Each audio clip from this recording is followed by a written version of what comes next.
Hello students, this video is about the power of spherical lenses or a lens. So we have studied that two major categories of lens exist. One is convex and the other is concave. The first one is converging, second one is diverging. So a lens either converge or diverge a ray of light, and power give us the measure of the degree of convergence or divergence of the light ray falling on that lens. So power of a lens means कि वो कितना उस light ray को converge कर सकता है या diverge कर सकता है, or we can say that power of a lens means measure of degree of convergence or divergence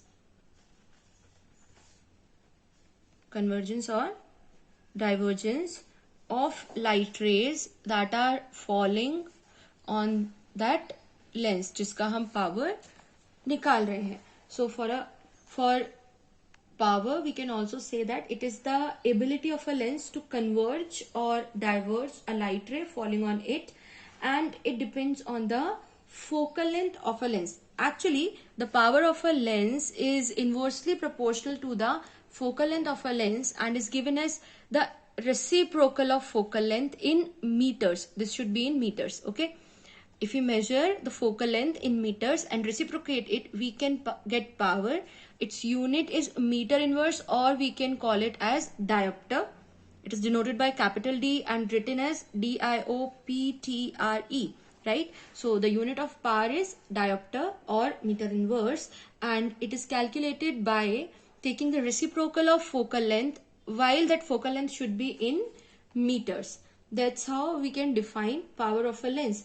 Now, from lens maker formula, we already know that 1 upon f is equal to mu minus 1 into 1 upon r1 minus 1 upon r2. So if we combine these two relations, we get power is equal to 1 upon f is equal to mu minus 1 upon r1 minus 1 upon r2. Since the unit of focal length should be in meters here, so these r1 and r2 should also be in meters. This we have to remember. So the power of lens is the reciprocal of its focal length, and it characterizes the focal properties of the lens, means what is the nature, what is the size and position of image formed by that lens, that is characterized by the power of a lens. Now this is about a single lens. What if we have a combination of lens, right?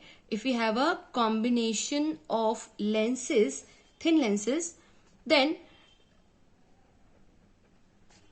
the reason of using this combination is, if we use a combination, we can magnify the image, we can increase the sharpness of final image by minimizing the defects or aberrations there.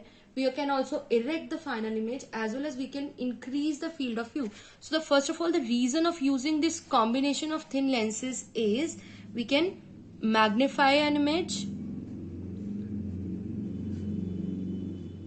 First thing that we can do by using combination of thin lenses is we can magnify the image, we can increase sharpness of image of final image, because when we use multiple lenses, defects present get minimized or aberrations present in it get minimized. The third thing is we can erect the final image,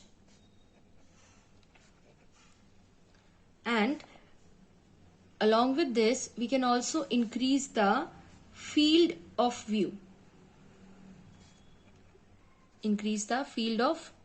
So these are the main 4 reasons. That's why we use combination of thin lenses. Now when we are using combination of thin lenses, the magnification, in the case of combination, the magnification of the combination is actually equal to the product of individual magnification. Suppose I am using n lenses in a combination M3 up to Mn. If I am using n lenses in a combination with individual magnifications M1, M2, M3 up to Mn, these are the magnifications produced by each lens individually, then the total magnification because of that combination will be equal to the product of the individual magnifications, means M1 into M2 into M3 up to Mn. And if all these lenses are placed in contact,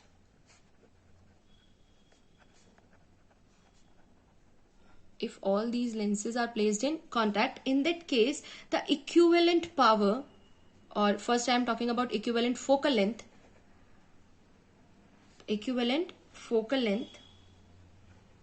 we can write it as 1 upon f is equal to 1 upon f1 plus 1 upon f2 up to 1 upon fn, and because of this, equivalent power of that combination